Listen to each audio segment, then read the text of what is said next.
Okay, well, hello everybody, and welcome to Astrology Hub's 2021 Prep Series. This is a series of interviews that is designed to feature our 2021 Inner Circle Astrologer Guides, and it's dedicated to helping you understand the cosmic energies of the upcoming year so you can prepare, plan, and get ready for what is next. And then we also love to introduce our 2021 Inner Circle Astrologers to our existing members and also to any of you who are considering joining our membership, which is going to be opening this week. We only open a couple times a year, and we will be opening up for enrollment just actually tomorrow. Wow. Yes, tomorrow. So for those of you who have been waiting to jump in, you are going to have an opportunity here very soon. Make sure that you are registered for the 2021 forecast panel. Amma Li, who is our guest today, is going to be featured on that panel as well as 11 other astrologers. Those are our guides for the following year. And we're going to go even deeper into 2021. We've been gathering amazing questions from our inner circle. So we're going to have some great questions. It's going to be really dynamic, and we would love to see you there. That is completely free. You can register for that event at astrologyhub.com/2021. It's happening tomorrow and Friday. So if you hear this on Thursday and you think, oh, shoot, I missed it, you still have Friday. And even after Friday, I would encourage you to register just so we know to send you the replay of that event. Okay, so today we are featuring Amma Li Grace. She is an Astrology Hub favorite. We had her as an Inner Circle guide a couple years ago. And today we're going to be talking about 2021 and evolving through tension. And Amma Li, I'm so happy to have you back. It's so great. We just realized you were on episode, what did we say, 23 of the Astrology Hub podcast? Yeah. And we're close to episode 200. So it's been a while. And I would love to take this opportunity to introduce you to the audience a little more intimately. If you don't mind sharing your story a little bit, how you came to astrology, how you came to practice the type of astrology that you focus on. If we can start there, that would be great. Yeah, absolutely. Yes. Hello, everyone. It's good to be here. And yeah, I found my way to astrology. I mean, through synchronicity, but really, I think it was just embedded inside of me because when I started to look through the lens of astrology, I just had a recognition of something I felt like I already knew, which was just that there were these archetypes and there were these cycles and that we were a part of something greater and that life reflected itself on, our unfolding as humans and as consciousness. So I think it was 2005 or 6 when I started to dive into my study with astrology.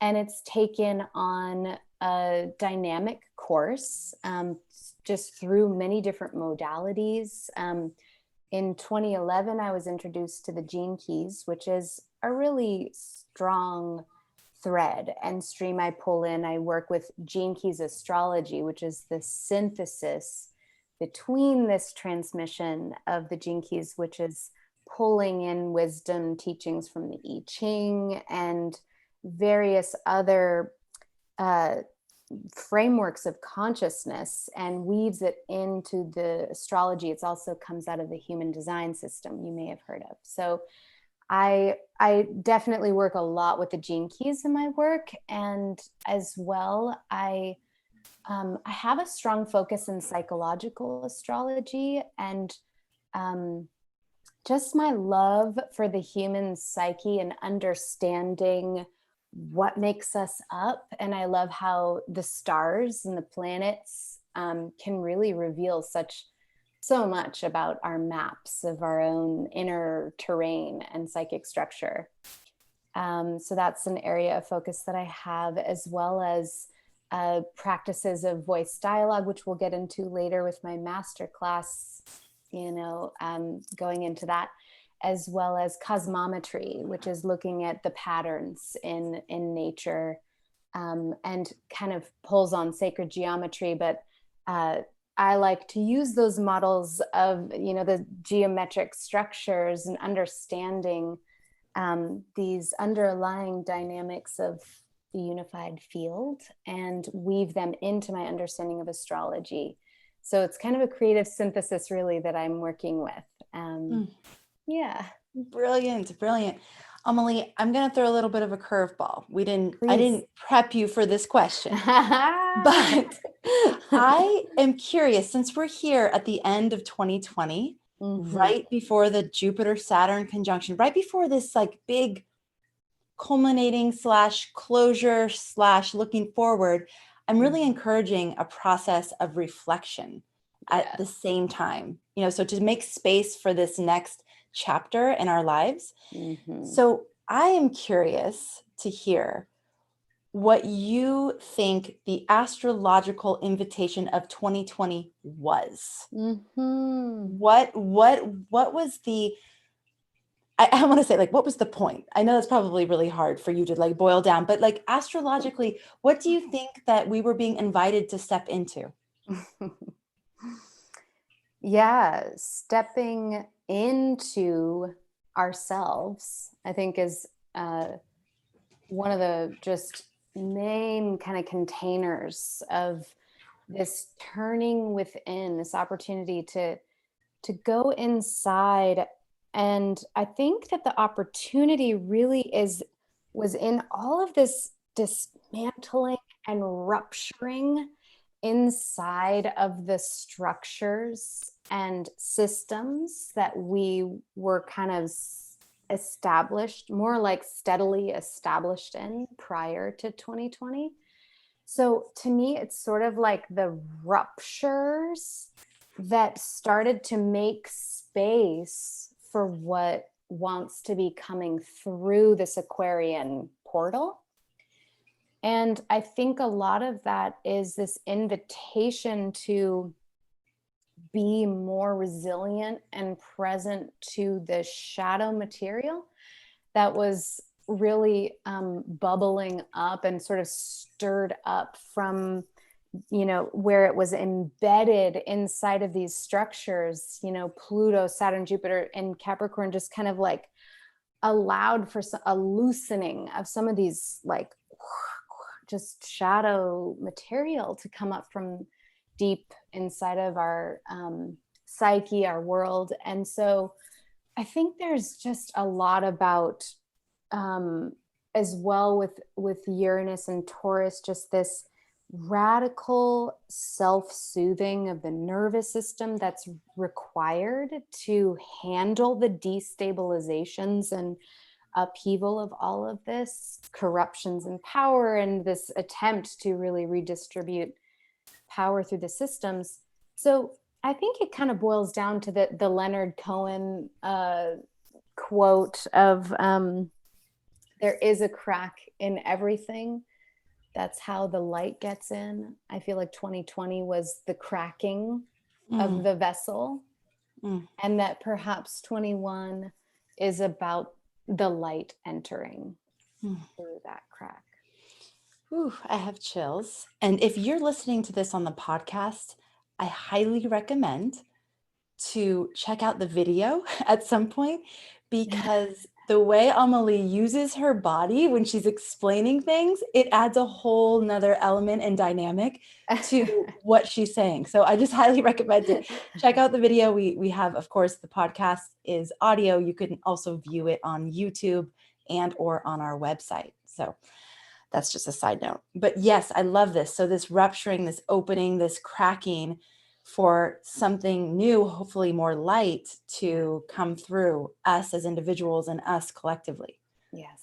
Okay. And so looking forward to 2021, you are saying that this is evolving through tension. Haven't we already had a lot of tension? Is this going to be more tension? Are you anticipating more tension, more opportunity for growth? What are you seeing here?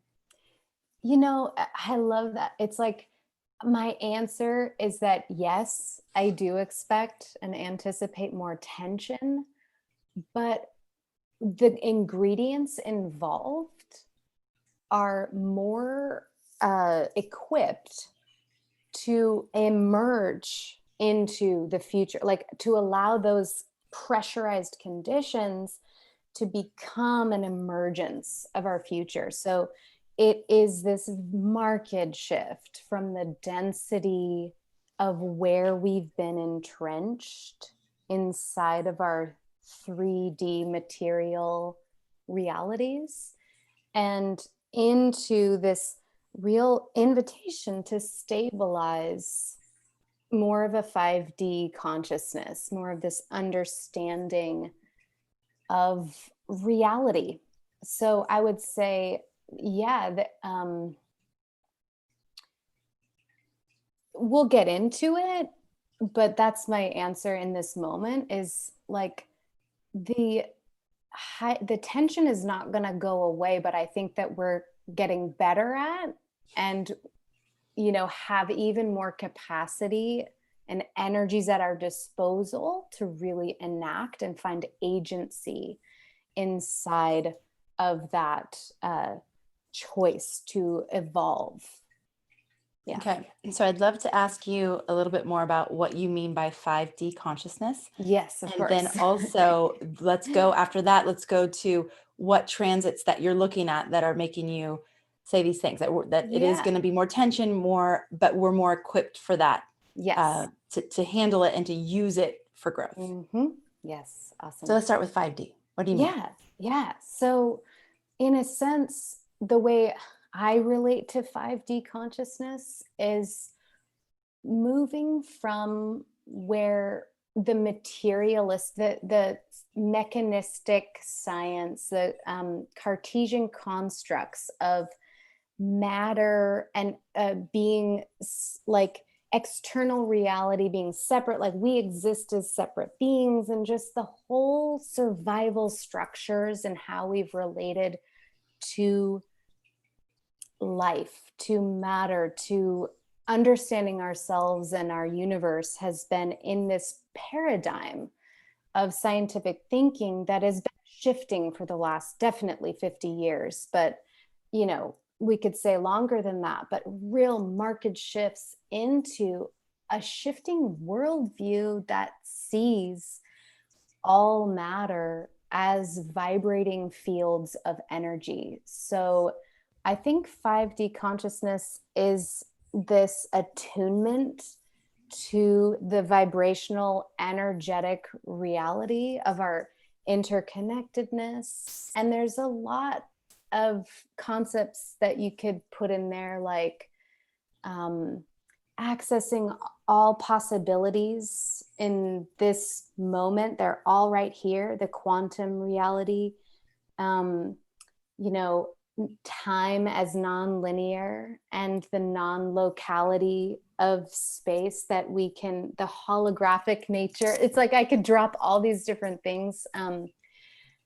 But I do have my own perceptions. For me, what 5D consciousness means is operating from a new center of consciousness that has me moving from either or strategies and protective strategies of how I've stayed safe and survived, and actually starting to evolve into being able to hold multiple truths or multiple perspectives or energies simultaneously and synthesize, different parts of life into something new. That's also, it's like the upgrade of the human operating system. And do you see this happening simultaneously do you see this happening globally, or do you see pockets of it, or, and then where does the 5D come in astrologically? Like, what are you seeing in the astrology that's making you make these conclusions? Yeah. So for me, I have it connected to Aquarius. The sign of Aquarius and the ruling planet of Uranus, really just representing these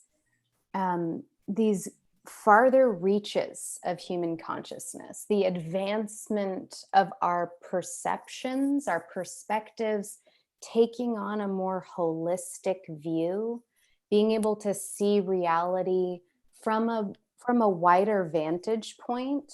And when we sort of zoom out in that way, and we start to like awaken to what more is going on in reality that we didn't have access to before, we start to see quantum physics revealing these enlightened sciences that start to reveal things about life. So yeah, it's that aligning our systems and our technologies to the dynamics of the unified field and what is emerging from unified physics and all these various forms of science that are starting to just reflect reality at a more, true scale or in a truer perspective. And how long are you seeing this shift taking place over? Like, we're kind of like at the infancy stages of it, right? And Yes. Yeah. this is going to be a long period of time. Agreed. Yes, that's it. I mean, really, how long are these ages? 2,000 years or so. Like we're entering that age of Aquarius. Do you know how long the precession of the equinox? It's 2,160 years. There you go. Yeah. So it's like we're in the nascent phases of really entering into, like, gaining traction in and becoming embodiments of this. It's no longer this conceptual area that we're like formulating. It's actually starting to be reflected and brought to life through not just our systems and technologies, but also our consciousness and relational dynamics as well. Okay, so let's talk about the aspects through 2021 that you're really paying attention to. Yeah.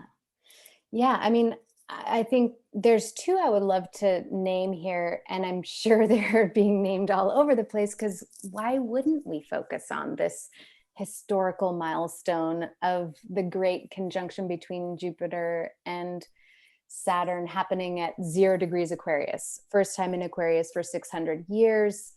A real, entrance into this age of Aquarius, as we're talking about, really signaling a dawn of a new era and paradigm. And so I think what I want to share is the gene key that degree of the zodiac activates is the 60th gene key that moves from the shadow frequency of limitation and the gift of realism and the city, the divine essence of justice.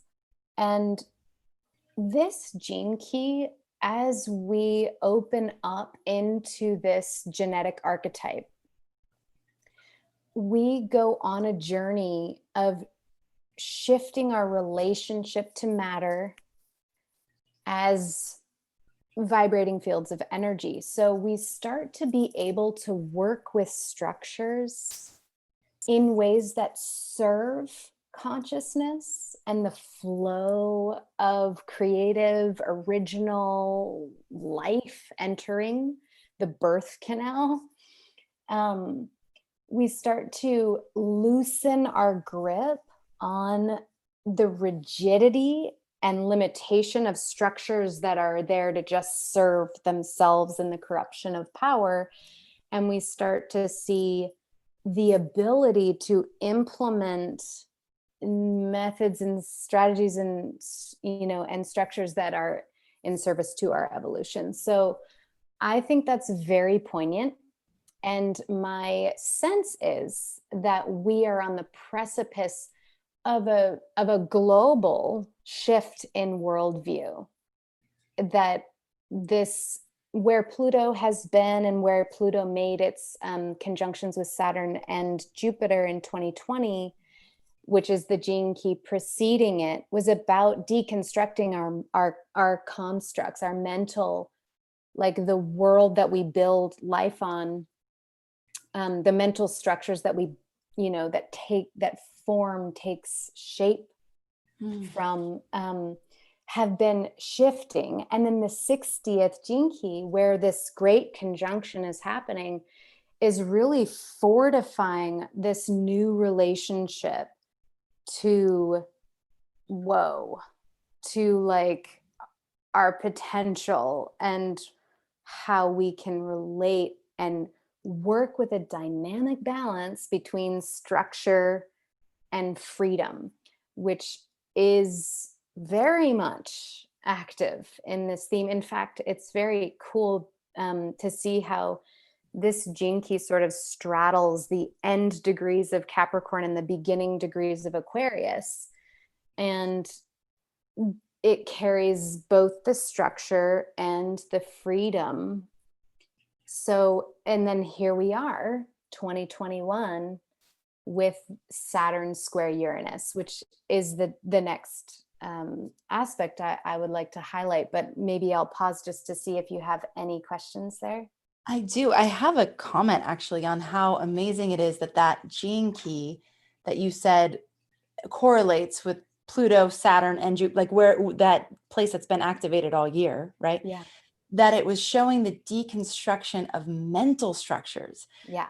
Because what that does is emphasize that thought precedes form. Yeah. And so all of these structures that we have that we don't necessarily love or like in the world, there's a thought form or pattern that created those structures. And so That's right. the change has to start with the way that we think and with the way that we that paradigm that you were talking about, the paradigm with which we view the world, because all these structures are a result of the paradigm with which we've been viewing the world for thousands of years. Yep. So that's a really interesting point there that the gene keys is highlighting. Right. And I think it's very empowering to recognize that if I align my worldview to the underlying nature that we can observe that reality is based upon, I am in integrity then to live in alignment with life's intention, with life's design. It's not trying to reinvent some, like, this is what we're just observing nature and starting to say, oh my gosh, well, actually, if this is how nature is relating to itself, and these are the dynamic principles of creation, and then I start to enact those same principles or align myself or align my systems to that, they're incorruptible. Of course, they can be through the ego structure, or the ego identity, but really, if our worldview is in alignment to these systems, then they really have so much potential. Think of the structures that get to come from there. Oh, I love that, because what that's highlighting is the dual nature of Saturn. Well, dual, I mean, has many natures, but it's pointing out, we talk about structure a lot with Saturn, but there's also integrity.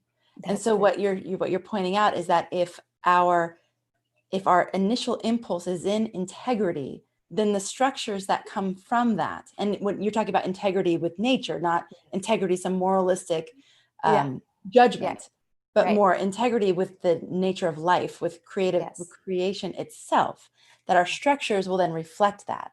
It's a sort of like flipping the Saturn thing around. Instead of the focus on structure, it's like the focus on integrity that creates the structure. Yes. Which creates the freedom.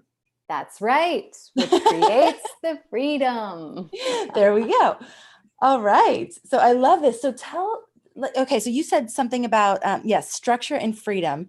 And how do you see the unique dynamic of Saturn being in Aquarius and Uranus being in Taurus. And they're going to be squaring, right? 3 times throughout the year. Mm-hmm. How do you see those two unique archetypes coming together? Like, what's that going to feel like for us? Such a good question. Yes.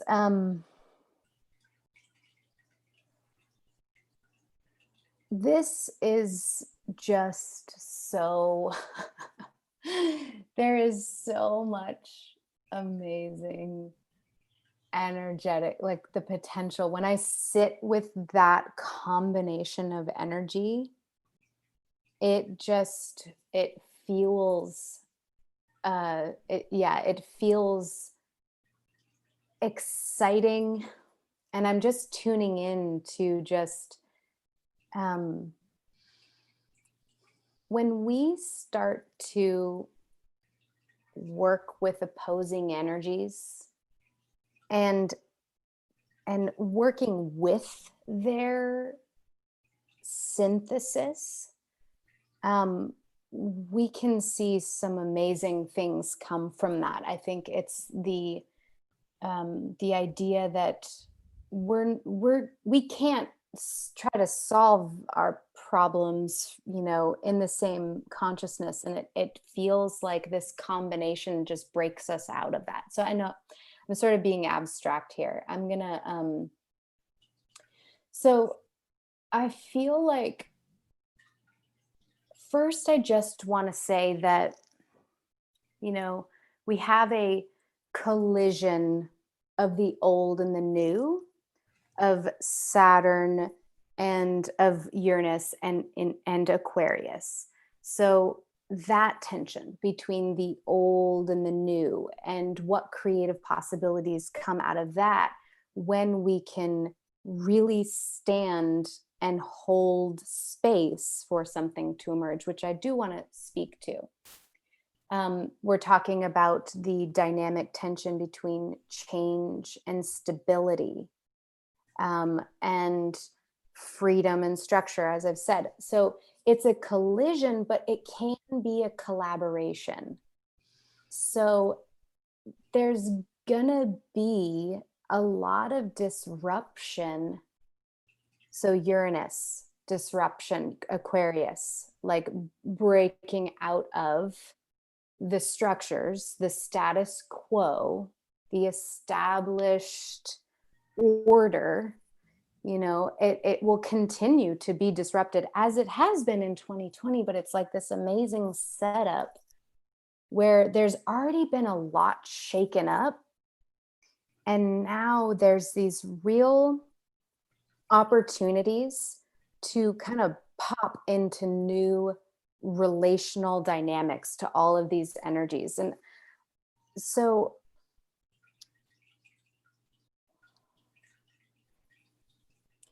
I always look at the things going on in the sky, and these, like, I know that some astrologers have amazing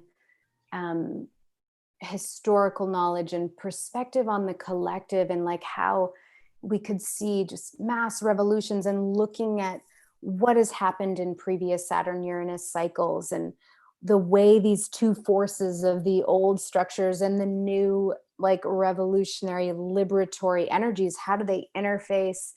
There's usually a combination of, like, collapse and breakdowns and actual, like, taking to the streets revolution and all sorts of stuff. But there's also a lot of, like, liberation and equal rights and justice and things like that.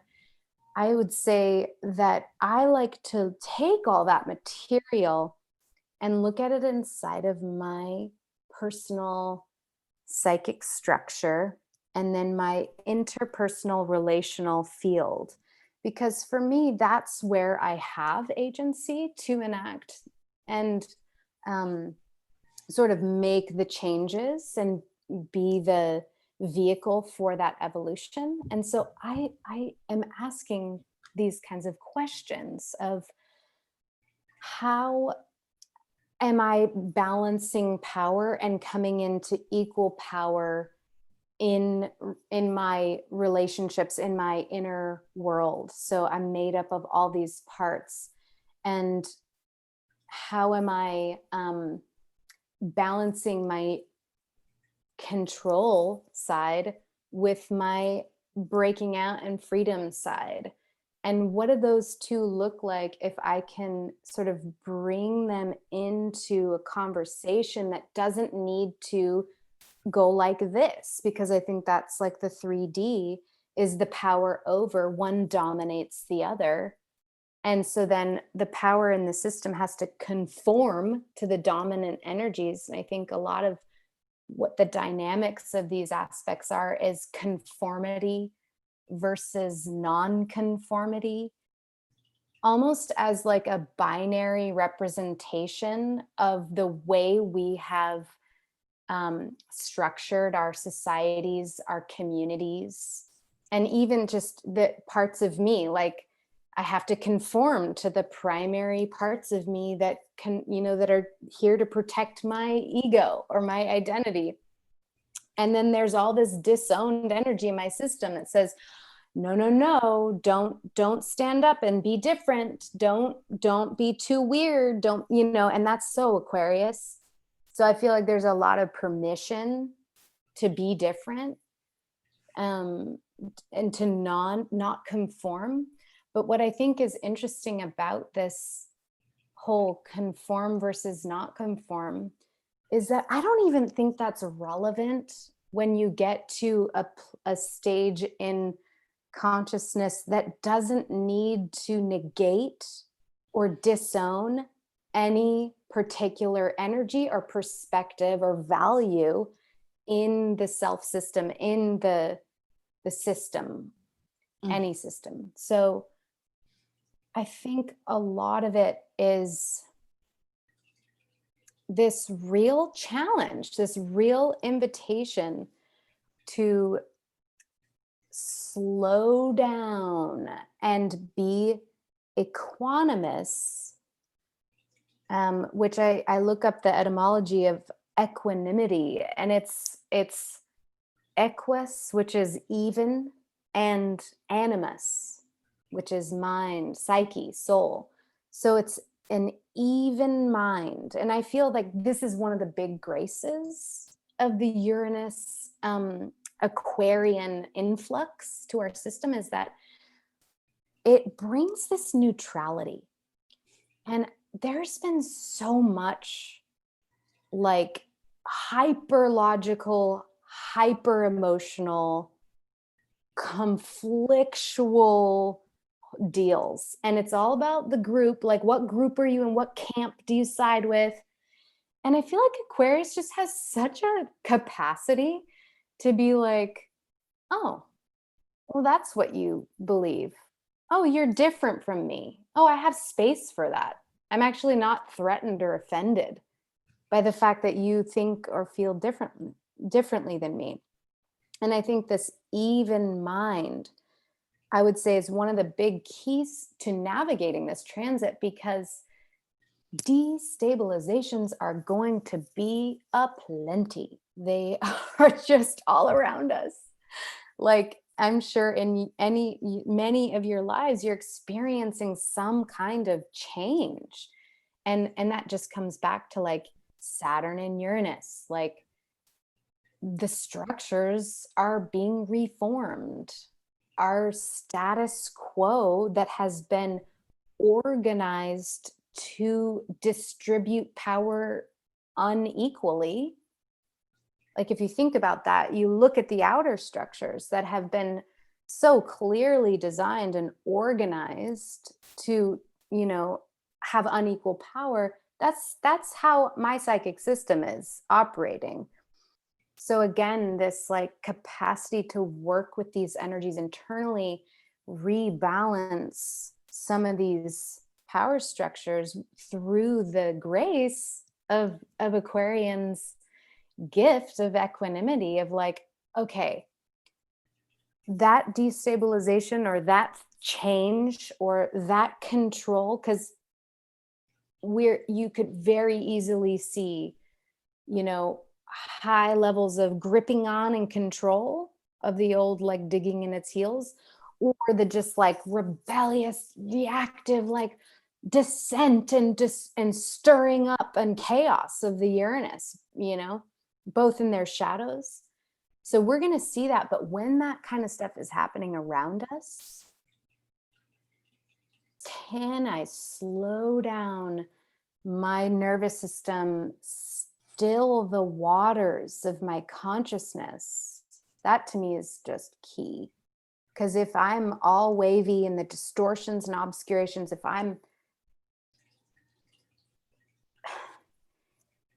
I'm running from, if I'm like, it's almost like if I'm operating inside of that mode, then I'm not going to really be able to detect or know the true reality. Like every one of these groups or perspectives or systems that's destabilizing, they have a value, a core energy that's not, we can be neutral to it. It's just like, oh, a need for freedom. Oh, a need for responsibility. That's what the planets and signs represent. So can I sit long enough and still my reactive survival nervous system's, dysregulation, at like sit long enough to quiet the mind, come even, and then be able to see clearly. That's, Aquarius, Uranus, seeing true. And being able to go, okay, that's that value. Oh, that's what you're trying to say. I can relate to that and not have to create more of this disturbance and pushback and gripping for control and, perpetuating what we don't want. Because I think this is a year of really, really getting very clear on what world we want to live in, and then being responsible to making choices that are in alignment to that. Oh my gosh. So many amazing things you just said there. One thing that I wanted to just reflect, you talked about how our structures have been designed to conform to this kind of power over, power under, and also war, like fighting. Yeah. And one of the places that this was so evident to me was in my divorce process, because the entire system is set up with the assumption that there is essentially an antagonist, a protagonist, a victim, a perpetrator. The language, the language is like the defendant and the whatever the other one is. That right. It's in all the paperwork. It's in everything. There was these series of classes that my daughter, because she was a certain age, had to go to, that was assuming trauma. And I understand why these things are in place, because there are people who really do need this right. kind of protection, and it truly can be that way. So it's, I get it. Like when you were saying there's the core of so many of these structures, they're not bad. It's just the assumptions and the inability for us to evolve with the kind of situations that come up that may be exceptions to these things. I remember thinking, gosh, we were able to navigate through our divorce in such a way that I truly have not seen trauma in my children, nor have any of their teachers and it's because there's still love, there's still friendship, there's still, but I see that there's so much space for us, and it's in the way we think about it. I remember going through the process going, there would be these words associated with divorce. It was like disastrous divorce or traumatic divorce or pain. It was never like, they decided to like evolve into a different type of relationship with each other. They're better as friends than they were as husband and wife. There was no language for any of those kinds of things. It was so amazing to witness, and then to be in that system and be like, whoa, like, but this isn't my experience. This isn't what's happening, So I welcome. Powerful. I welcome this shift in being able to see how our structures are a result of, yes, past experience, and yes, but our past experience is also a result of the way that we're viewing the world at that Yes. time, right? Yeah. The other thing, and there's so many things that you said here, the equanimity is really amazing. So this even mind as a key to navigating 2021. And you talked about, there's actually been several of you astrologers for 2021 who have really focused on the nervous system and the need for us to, I look at it as like, welcome a certain level of mastery in being able to regulate and work with and recognize when our nervous system is on overdrive, when we need to employ some techniques to actually soothe and calm. So I am curious to you clearly have, you're not just talking about this, there's an embodiment level with you. Yeah. What do you find to be the most helpful? What would you encourage anybody that's going, okay, I'm hearing the message from the cosmos. Part of my cosmic curriculum is to learn how to work with my nervous system and my consciousness so that I can stay as even keeled as possible throughout what will be another year of a lot of challenge and tension. Yeah. I just love that this is the focus of the conversation, because my sense is that if we had this education, if we had this, emotional, psychosomatic, emotional quotient, like this intelligence from a young age, we wouldn't have those structures in the court system that do the pitting of the against, because the pitting of the against is just a outsourcing of protecting. It's getting our needs for protection and that kind of stabilization of our nervous system met through some through some ideological, like it's a total psychological strategy to do something it's actually a biological issue rather than like this whole ideological belief in self and compensation. And so you see how in sort of where we've been at our developmental phase of consciousness, we've been operating in this way that causes so much unnecessary hurt, harm, trauma, all sorts of againstness and polarization, because taking a side and being controlling and doing things really, really rigidly, or like rebelling against authority, and like those are literally strategies to calm the nervous system that's been overactivated. Ooh. So when we can go straight to the source of our nervous system, and I have definitely things I'll mention as practices and approaches, but we are cutting down, we are just, it is such a service. It is such, I mean, when the grip of these identities and these parts of us that really we could think of as planetary parts of our chart just under functioning or not accessing their potential, when we see them, when we go straight to the source, we are creating such a space for a new kind of relationship to life, like you're expressing here. There's a new way of doing it. So yes, Taurus, I think sometimes it's easy to forget that Taurus governs the developmental cycle of self-soothing and regulation of the nervous system. So age about 18 months or 2 years to about 5 years. And so Uranus being in Taurus is really giving us this radical opportunity, and focus on like, how can we disrupt the old ways of regulation and get down to the soma, to the lived bodily experience. So I personally, I do attachment therapy. I have a therapist that I do attachment therapy with to create a secure attachment. That to me is one of the most amazing things I've done for myself, to have a lived experience of how to create security.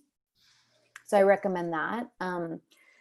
I also do a practice of voice dialogue, which we will actually be talking about. But part of what that does is it helps me to energetically create linkage and have a relationship, cultivate a relationship to my vulnerable selves, to the parts of me that are two, that just are so scared that life does not have it, or that they're not going to be held well, or whatever. So forging a relationship to our inner child, but through the soma and the energy is another way I work with this. There's another practice of anytime there's sort of some resistance coming up or some triggers coming up, I have a teacher that talks about just surrounding it with a container of loving energy, but really non-agenda, like not trying to change it, but just creating a container. I think containers are so, so important, and are part of what we have learned with the North Node being in Cancer all last year and before. So anyway, those are some pieces. Gosh, I'm probably going to think of amazing other ideas when we get off the call, but those are definitely ones that jump out to me.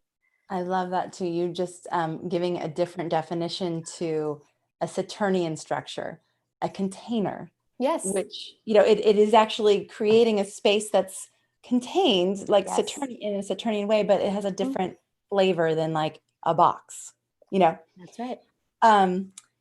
Amma Li, let's talk a little bit about your mastery class. And also if you have any like books or teachers or anything on this nervous system stuff, if you can recommend some of those.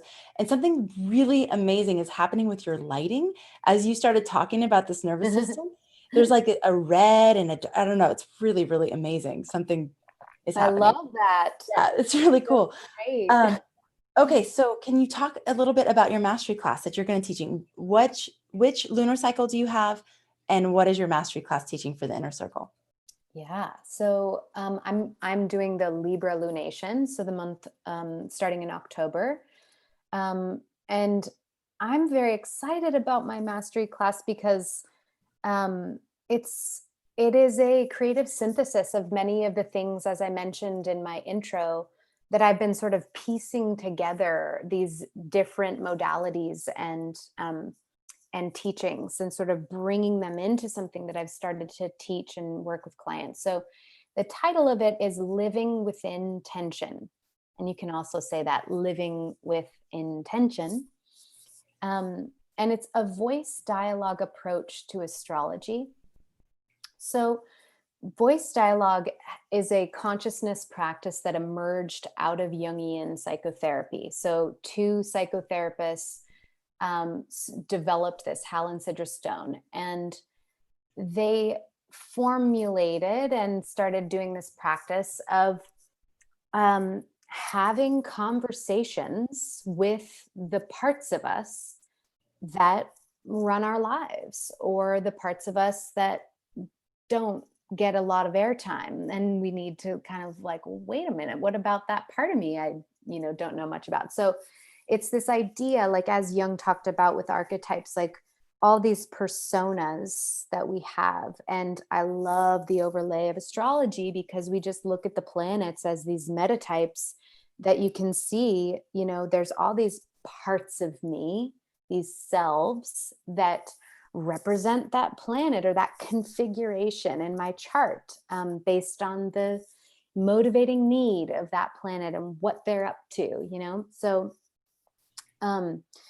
so voice dialogue puts us into direct engagement with the living energies. So it's not just thinking about our charts or going, oh yeah, when that happened, it's you move over and you say, okay, I'm going to leave Amma Li where she was, and I'm going to be that part of her that really, really got triggered in the meeting when they told me that I had to wear a mask, or, the opposite it could be. So it's engaging these energies, and what we're going to do inside of this class. And actually, I'll just finish that. And then kind of reorienting, you move back and you sort of reorient to a new center of gravity that is not any of the selves. So what this is that you're cultivating a reference for choice and consciousness that's not being pulled into the agenda or the unconscious default mode of a self that has rules and perceptions and will easily misunderstand and not get the other parts. So the only way that I can do this whole 5D thing of synthesizing the plurality of truth, or, being able to work with the different energies at once, is to inhabit this space that is in between. And so that's what I'm excited to do with people, is to watch through the chart, through the architectures and the personal mythos, the conflicts that show up in the theater of our lives as they're revealed in the chart's dynamics, to actually work with them in a way that gives people more choice and freedom around how they want to engage with those energies and actually move out of the old, right? It's this whole, transition, moving out of the old way entrenchments, even of the psychoenergetic system, and into how can I relate in a new way to these energies? So, and to life, because it's all reflected in our relationships. That's where we really see our disowned energies, because we get real triggered and charged when someone does something that we actually could use a little bit of their energy. And so in this class, we're going to work with a particular model, and who knows, that's like 10 months from now. So maybe there'll be some other models or some other things, but we're going to work with a model or a set of models and energetic practices that are designed to harness, harmonize, and stabilize the tension between opposing energies that show up in our chart. And by doing that, fueling an emergence of new potential and really refining our functionality and upgrading our functionality. So I wanted to say, though, that opposing energies, I don't necessarily just mean oppositions. I mean differing energies, just how Saturn and Capricorn is very different from Uranus and Aquarius, but they're just side by side. Every kind of hard aspect represents a different kind of differing energy and a different opportunity to synthesize difference into an emergent new potential, which I'm stoked to be doing on a lived energetic experiential level. And as well, I think bodes very well for this Aquarian time period of really being able to accept and work with differences, and especially the clash that Saturn Uranus is doing. We're going to go right to the tension and find our way through the dissonance into a more coherent, coordinated whole. And so amazing. I love that. And it really helps us to further one of our missions at Astrology Hub, which is to help make astrology something that you live, that it's embodied, it's in you. It's not like just something that you think about and, oh, it's cool, but it's something that you can feel deeply. And so it sounds like this mastery class is perfect for that. Yeah. So thank you. Very exciting. And then you're going to be on our panel on Friday, correct? Yes.